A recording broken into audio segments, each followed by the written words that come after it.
আপনার বুক খালি হয়েছে, আপনি যা হারিয়েছেন তা হয়তো আপনাকে আমরা ফেরত দিতে পারবো না, কিন্তু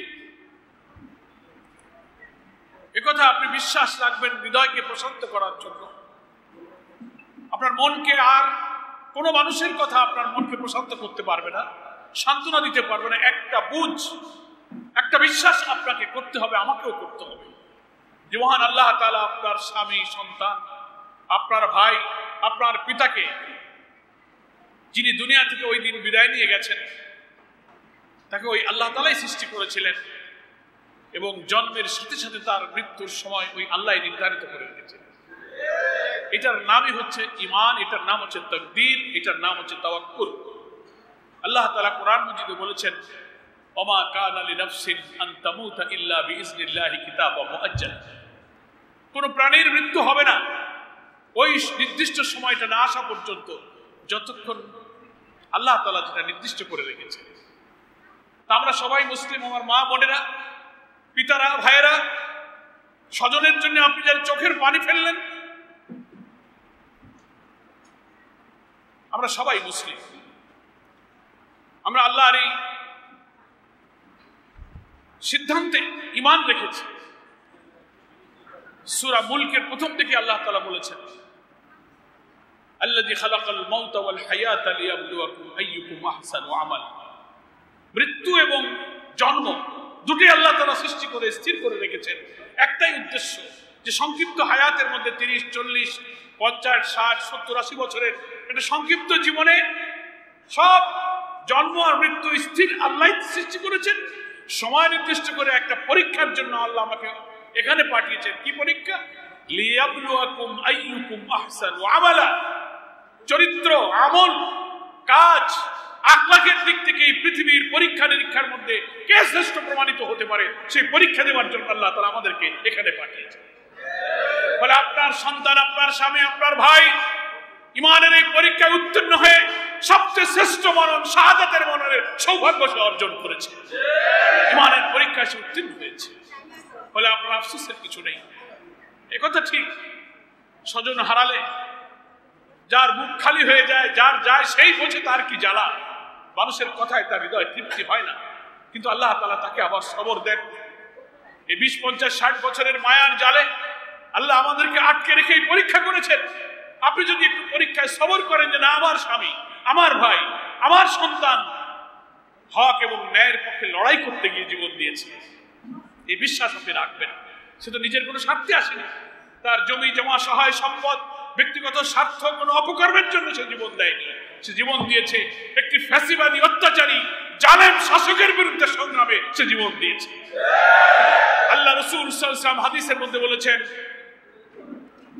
কোন মুমিন যদি ঈমানের সাথে তার অধিকার রক্ষার জন্য হকের পথে লড়াই করে জীবন দেয়, অন্যায় অসত্যের বিরুদ্ধে প্রতিবাদ করতে করে জীবন দেয়, আল্লাহ তাআলা তাকে শাহাদাতের মর্যাদা দিতে পারে। ফলে সেদিন আমি গ্রেফতার হয়ে ডিবি অফিসে রিমান্ডে ছিলাম। এই যাত্রাবাড়ি অঞ্চলের আহত, ক্ষত বিক্ষত শহীদ পরিবারের অনেক সন্তান এখানে লড়াইয়ের ময়দানে যারা থেকেছে, অন্যায়ভাবে পুলিশ গ্রেফতার করে প্রচুর লোককে গ্রেফতার করে নিয়ে গেছে কারাগারে। তার বহু লোককে রিমান্ডে নিয়ে ডিবি অফিসে নির্যাতন করা হয়েছে। স্টেজেও বসে আছেন আশেপাশে, এখানে অনেক ছেলেরা, ছাত্র শিবিরের ছেলেরা, ভাইয়েরা, জামাতের ভাইয়েরা সেখানে আছেন। আমি কারাগারে থাকলেও তাদের কাছে আমি যাত্রাবাড়ির নির্মম, নিষ্ঠুর, বর্বর হত্যাকাণ্ডের গল্প আমি তাদের কাছে শুনেছি। হেলিকপ্টার থেকে গুলি করা হয়েছে, লাশকে বিকৃত করা হয়েছে, ছোট বড়, শিশু, বাচ্চার মা, নারী, পুরুষ রাজপথে নেমেছে, কাউকে রেহাই দেওয়া হয়নি। অথচ এই অঞ্চলের মানুষ যে বীরত্ব গাথার জন্ম দিয়েছে, যে অকুতভয় মৃত্যু ভয়হীন চেতনার যে ইতিহাস সৃষ্টি করেছে, যাত্রাবাড়ির যুদ্ধের এই গল্প শুধু বাংলাদেশের ইতিহাসে নয়, দুনিয়ার ইতিহাসে স্মরণীয় হয়ে থাকবে। মানে আপনার স্বামী, সন্তান, ভাই হারিয়ে আপনি ব্যথিত হবেন না। মানুষ স্বজন হারালে একটু কষ্ট পায়, চোখের পানি আসে, কিন্তু ওটা আবার ভাবতে হবে যে আল্লাহ যেহেতু আমার এই স্বজনের মৃত্যু এই দিন নির্ধারিত করে রেখেছিলেন, কোন চেষ্টা করে তাকে এই দিন বাঁচানো যেত না, যেতে এটা আল্লাহ নির্ধারিত সময় ছিল। আমি আপনাদেরকে একটা ঐতিহাসিক কথা স্মরণ করিয়ে দিই। আমাদের সাবেক আমিরে জামাত শহীদ মাওলানা মতিউর রহমান নিজামীকে কারাগারে ফাঁসিতে ঝুলিয়ে হত্যা করা হয়েছিল, সবাই জানেন আপনারা। আমাদের এই প্রিয় শহীদের আত্মীয় স্বজন যে রাত্রিতে তাকে ফাঁসিতে ঝুলানো হবে, সেই রাত্রিতে তার পরিবারের সদস্যরা, স্ত্রী, সন্তানেরা তার সাথে বিদায়ী সাক্ষাৎ করতে কারাগারের মধ্যে এসেছে। ওনাকে সান্ত্বনা দিচ্ছিলেন। কিছুক্ষণ পর যার ফাঁসি হয়ে যাবে, তার সন্তান, তার স্ত্রী, তার আপন জনের অশ্রুসিক্ত হয়ে তার পিতাকে, স্বামীকে তারা সান্ত্বনা দিচ্ছিলেন। শহীদ নিজামী তাদেরকে পাল্টা সান্ত্বনা দিয়ে বলেছিলেন যে দেখো আল্লাহ পাক আমার রব, আমার মৃত্যু যখন নির্ধারিত আছে, সেই মৃত্যুর সময় হয়ে গেলে আমি কারাগারে থাকি অথবা বাইরে থাকি, আমার মৃত্যু কেউ ঠেকাতে পারবে না। আমরা সেই আন্দোলনের সেই নেতার উত্তরসূরি নাকি বলেন? এটাই ঈমান, এটাই তাকদীর। ফলে আপনি আপনার মনকে সান্ত্বনা দিন। এই দিনে আল্লাহ নির্ধারিত এই ফয়সালা, সারা পৃথিবী একদিকে গেলে এই ফয়সালা থেকে কেউ রেহাই দিতে পারে না। আর যার মৃত্যু নির্ধারিত ছিল না, হাজার চেষ্টা করে তাকে কেউ হত্যা করতে পারে না। এটাই নাম হচ্ছে তাকদীর। ফলে আপনার যাকে আপনি হারিয়েছেন, তিনি দুনিয়াতেও সফল হয়েছেন, আখিরাতেও সফল হয়েছেন নাকি বলেন? এই মৃত্যু সম্মানের মৃত্যু, এই মৃত্যু ইজ্জতের মৃত্যু। দুনিয়াতে তো কত মানুষ মারা যায়, চোর ডাকাত মারা যায়, সড়ক দুর্ঘটনায় মানুষ মারা যায়, হাসপাতালে বিছানায় শুয়ে মানুষ মারা যায়। কতজন সেই সব মৃত্যুকে স্মরণ করে, কিন্তু আপনার সন্তান, আপনার স্বামী, আপনার ভাইয়ের মৃত্যু আজকে দুনিয়া নয়, দেশের কোটি কোটি মানুষ শ্রদ্ধার সাথে স্মরণ করছে। এই অত্যাচারী ফ্যাসিবাদ বিরোধী আন্দোলনের ইতিহাস একদিন লেখা হবে। সেই ইতিহাসে আপনার সন্তান, স্বামী, ভাইয়ের নাম স্বর্ণোজ্জ্বল অক্ষরে লিখিত থাকবে। যুগ যুগ ধরে স্মরণ করবে। আপনি চলে যাবেন, আমি চলে যাব, কিন্তু আপনার স্বামী, আপনার সন্তান, আপনার পিতাকে এই জাতি স্মরণ করবে, দুনিয়া স্মরণ করবে। বলে আপনি আর কি চান? বেঁচে থাকার তো কোনো উপায় নেই, মরতেই যেহেতু হবে, সেই মরণই ভালো, যে মরণ মর্যাদার মরণ, সম্মানের মরণ। আমার মা, আমার ভাই, আমার পিতা, আমার সন্তানদেরকে আমি সান্ত্বনা দিতে গিয়ে বলবো, আমাদের কথায় হয়তো আপনাদের হৃদয় প্রশান্ত হবে না, তৃপ্ত হবে না, স্থির হবে না, কিন্তু আল্লাহর এই তাকদীরের কথা চিন্তা করলে আপনার হৃদয় আপনি সবর করতে পারবেন। আরেকটি উপকার আছে।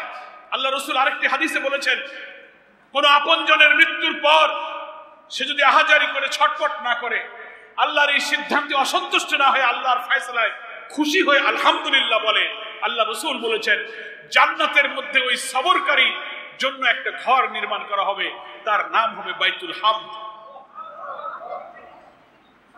আপনি শহীদ পরিবারের সদস্য হয়ে যদি সবর করতে পারেন, আল্লাহর এই ফয়সালায় আপনি খুশি থাকেন, হতে পারে আল্লাহ রাজি হলে ওই বাইতুল হামদের অধিকারী আপনিও হতে পারবেন ইনশাআল্লাহ। তাই আপনি সবর করুন। আপনার স্বজনের মৃত্যু এত সম্মানিত, সবাই বলে উনি মারা গেছেন, আল্লাহ বলছেন না, সে মরে গেছে, এই কথা বলো না। ওয়ালা তাকুলু লিমা ইউকতালু ফি সাবিলিল্লাহি আমওয়াত। কি বলেন ঠিক কি না? আল্লাহ বলছেন ওরা মরে গেছে, তুমি বলো না, এই কথা কে বললো? বলে আল্লাহ তাকে বলেছে মৃত নয়, বল আহইয়া, উনি জীবিত। কিন্তু আমরা বুঝতে পারি না, এটা আল্লাহই বলছেন, বলে কি লা তাশকুরুন, তোমরা এটা বুঝতে পারো না। আপনি দেখছেন আমার স্বামী তো আমার সামনে নেই, আমার সন্তান নেই, আমার বাপ নেই, তাহলে সে মরে গেছে না? আল্লাহ বলছেন সে মরেনি, সে বেঁচে আছে। কিভাবে বেঁচে আছে? দুনিয়াতেই তো তার বেঁচে থাকা, শুধু তার দেহটা নেই, কিন্তু তার জীবন, তার চরিত্র, তার আখলাক, তার সাহস, তার আত্মত্যাগ, তার আত্মদান, তার অবদান, জাতির জন্য তার ত্যাগ এবং সাহস প্রতিদিন প্রতি ঘন্টায় দুনিয়া দেশে আলোচনা হচ্ছে। এই আলোচনায় দোয়াই তো তার বেঁচে থাকা। মানুষের স্মরণে বেঁচে আছে, দোয়ায় বেঁচে আছে, বক্তব্যে বেঁচে আছে, স্লোগানে স্লোগানে সে বেঁচে আছে, চিরদিন সে বেঁচে থাকবে। আর মৃত্যুর সাথে সাথে আল্লাহ রাসূল বলেছেন, কোন শহীদ যদি কবুল হয়ে যায়, তার শরীর থেকে রক্ত জমিনে পড়ার আগেই আল্লাহ তার গুনাহ মাফ করে দেন। জান্নাতের মধ্যে তিনি সবুজ পাখি হয়ে ভ্রমণ করেন। আলহামদুলিল্লাহ, আল্লাহ তাআলা এই শহীদদের কথা বলেছেন, ইনদা রাব্বিহিম ইরযাকুন, আল্লাহ তাআলা তাদেরকে রিজিক দিচ্ছে, খাচ্ছে। তা রিজিক পায় কি মরা মানুষ না জীবিত মানুষ? জীবিত মানুষ, মরেনি। ফলে আপনি সম্মানিত শহীদের পরিবারের সদস্য, দুনিয়াতেও সে সফল, আখিরাতেও সফল নাকি বলেন? আমি আজকে এই শহীদ পরিবারের এই সান্ত্বনা সহানুভূতির অনুষ্ঠানে যারা এসেছেন, সকলের অবগতির জন্য বলছি, এই জুলাই আগস্টের ছাত্র গণ অভ্যুত্থানে যারা জীবন দিয়েছে, আহত হয়েছে, বাংলাদেশ জামাত ইসলামের সংগ্রামে আমি আমাদের প্রিয় নেতা, বাংলাদেশের রাজনীতিবিদদের মধ্যে সবচেয়ে আলোচিত, সবচেয়ে নন্দিত, সবচেয়ে মানবিক অনন্য উচ্চ নেতা হচ্ছে ডাক্তার শফিকুর রহমান। তিনি আমাদেরকে নির্দেশ দিয়েছেন সকল শহীদ পরিবারের কাছে সম্মানিত করার জন্য যাওয়া, সহানুভূতি জানানো, সকল আহতদের চিকিৎসা করা। আলহামদুলিল্লাহ তিনি নিজে সহ সব কেন্দ্র নেতৃবৃন্দ, জেলায় শাখায়, সরকারি হিসাবে আজকে দেখলাম 1500 কতজনের মতো শহীদের হিসাব পাওয়া গেছে। 1581। এটা তো গোনা, আর গোনার বাইরে বহু খবর আস্তে আস্তে লাশ পাওয়া যায়। হিমঘরে আছে, পাওয়া লাশ পুড়িয়ে দিয়েছে, নিখোঁজ এমন খবর বহু আছে। হিসাব যা পাওয়া যায় তার চেয়ে কম না, বরং আরো বেশি মৃত্যু হয়েছে। আমরা চেষ্টা করেছি জামাত ইসলামী তাদের কাছে পৌঁছানোর, আহতদের চিকিৎসার সব নির্দেশ যতটা পারি আমাদের তৌফিক অনুযায়ী আমরা তার পাশে দাঁড়াচ্ছি। আমরা উপদেষ্টা পরিষদের সদস্য একজন বলেছিলেন, যারা এই ছাত্র গণ অভ্যুত্থানে শহীদ হয়েছে সেই শহীদ পরিবারের জন্য তারা প্রতি মাসে ভাতা নির্ধারণ করে দেবেন। পত্রিকায় আমরা দেখেছি তাদের চিকিৎসার দায়িত্ব নেবেন। কিন্তু আমি মনে করি অন্তর্বর্তীকালীন সরকারের এই উপদেষ্টা পরিষদের প্রথম দায়িত্ব, যাদের রক্ত, যাদের আত্মত্যাগের উপরে দাঁড়িয়ে আপনারা ক্ষমতায় আসীন হয়েছেন, সেই পরিবারের পাশে আপনার প্রথম দাঁড়ানো উচিত। প্রত্যেকের জন্য মাসিক ভাতা নির্ধারণ করুন, আহতদের সুচিকিৎসার জন্য দেশের টাকা দিন, প্রয়োজনে বিদেশে প্রেরণ করুন। আপনারা বলেছেন, কিন্তু সেটা কার্যকরী হতে আমরা তেমন দেখছি না। এটাকে ত্বরান্বিত করা প্রয়োজন। আজকের এই অনুষ্ঠানে আমি দেশবাসীর কাছে বলবো, আমরা একটি অন্তর্বর্তীকালীন সরকারকে সহযোগিতা করে একটি গ্রহণযোগ্য, অংশগ্রহণমূলক, অবাধ নিরপেক্ষ নির্বাচনের জন্য অপেক্ষা করছি। জনগণের নির্বাচিত প্রতিনিধিদের হাতে ক্ষমতা হস্তান্তর হবে। রাষ্ট্রযন্ত্রের প্রতিটি জায়গায় যে ক্ষত হয়েছে, দলীয়করণ, দুর্নীতি, পাপাচার, অনাচার গোটা রাষ্ট্রযন্ত্রকে ধ্বংস করেছে, সেই ন্যূনতম সংস্কারের মধ্য দিয়ে খুব কম সময়ে যেমন সম্ভব হয় না, খুব দীর্ঘ সময় আমরা দিতে চাই না, এটা যৌক্তিক সময়ের মধ্যে সংস্কার কাজ সম্পন্ন করে নির্বাচনের রোড ম্যাপ ঘোষণা করে এই শহীদদের রক্তের ঋণ শোধ করতে হবে। একটা নতুন বাংলাদেশ গড়তে হবে, যে বাংলাদেশে অনাহারী মানুষের কান্না, অন্নহীন, বর্ণহীন এবং বস্ত্রহীন, দুঃখী, ক্ষুধার্ত মানুষের আহাজারি কান্না থাকবে না। মানুষ নিরাপদে শান্তি সমৃদ্ধির বাংলাদেশ পাবে। মিথ্যা মামলা, হামলা, জুলুম, অধিকার বঞ্চনা, অর্থনীতি, সমাজ, রাজনীতি, জুডিশিয়ারি, প্রত্যেকটি ক্ষেত্রে মানুষ ইনসাফ পাবে। যার বাড়িতে থেকে সে হালাল রুজি করে আয় উপার্জন করে নিরাপদে থাকবে। সেই বাংলাদেশ নির্বাচনের জন্য, সেই বাংলাদেশ তৈরির জন্য এরা কিন্তু জীবন দিয়েছে।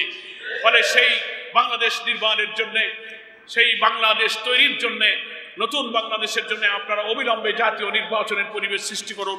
ততক্ষণ জামাত ইসলামী এই অন্তর্বর্তীকালীন সরকারকে সহযোগিতা করতে রাজি আছে। এর বিরুদ্ধে বহু চ্যালেঞ্জ সৃষ্টি করার চেষ্টা করা হচ্ছে। প্রতি বিপ্লব, জুডিশিয়াল কু, আনসার কাণ্ড, জনপ্রশাসনে অস্থিরতা সৃষ্টি করা, আওয়ামী লীগ সংখ্যালঘুদের নাম দিয়ে ধর্মনিরপেক্ষতার কথা বলে বাংলাদেশের সাম্প্রদায়িক দেশ বলে দুনিয়াকে পরিচিত করে সরকার এবং দেশকে অস্থিতিশীল করতে চায়। জামাত ইসলামী তাদের মন্দির পাহারা দিয়ে আশেপাশে থেকে আমরাও তাদের সেই চক্রান্ত রক্ষা করেছি। কি বলেন, ঠিক কিনা? সামনে শারদীয় দুর্গাপূজা আসছে, আরেকটি চক্রান্তের সময় আছে। আমরা হিন্দু ভাইদের এই পূজা, তাদের অধিকারের পাশে থেকে বিদেশি আধিপত্যবাদের চক্রান্ত এবারও আমরা ইনশাআল্লাহ রুখিয়ে দেব। আসুন আমি আপনাদের সকলকে শুকরিয়া জানাই এবং অন্তর্বর্তীকালীন এই সরকার শহীদ পরিবারের পাশে দাঁড়াবার যে প্রতিশ্রুতি দিয়েছেন, কোন রকম বিলম্ব না করে তাদের চিকিৎসা করুন, শহীদ পরিবারের জন্য নির্ধারিত ভাতা ধার্য করুন এবং অবিলম্বে আবার নিরপেক্ষ নির্বাচনের জন্য প্রয়োজনীয় সংস্কার কাজ সমাপ্ত করুন। এই দেশকে যারা নৈরাজ্য অস্থিতিশীল করে আবার ওই আওয়ামী দুঃশাসনের কালো দিন আবার ফিরিয়ে আনতে চায়, বিদেশ থেকে নতুন নতুন কথা শুনি, শেখ হাসিনার কণ্ঠ শুনি যে আমি সীমান্তের পাশে আছি, যে কোনো সময় ঢুকে পড়তে পারি। এই সব চক্রান্তের বিরুদ্ধে জাতীয় ঐক্য গড়ে তুলতে হবে। সকলকে সেই ঐক্যের আহ্বান জানিয়ে আমাদের প্রিয় শহীদদের জন্য আল্লাহর কাছে বলি, হায় আল্লাহ, নিঃস্বার্থভাবে তোমার এই দেশ এবং মানুষের স্বার্থের জন্য অন্যায়ের বিরুদ্ধে তারা জীবন দিয়েছিল, তাদের শাহাদাতকে তুমি মঞ্জুর করো। আর যারা আহত হয়ে কষ্ট পাচ্ছে, হাত নেই, পা নেই, চোখ নেই, কান নেই, মাথার মধ্যে গুলি, ব্রেনের অপারেশন, এইসব কঠিন অসুস্থ তোমার গোলামদেরকে সুস্থ সক্ষম করে তার পরিবারের মাঝে তুমি তাদেরকে ফিরিয়ে দাও। এই দোয়া করে আপনাদের সকলকে ধন্যবাদ জানিয়ে আমি আমার বক্তব্য শেষ করছি।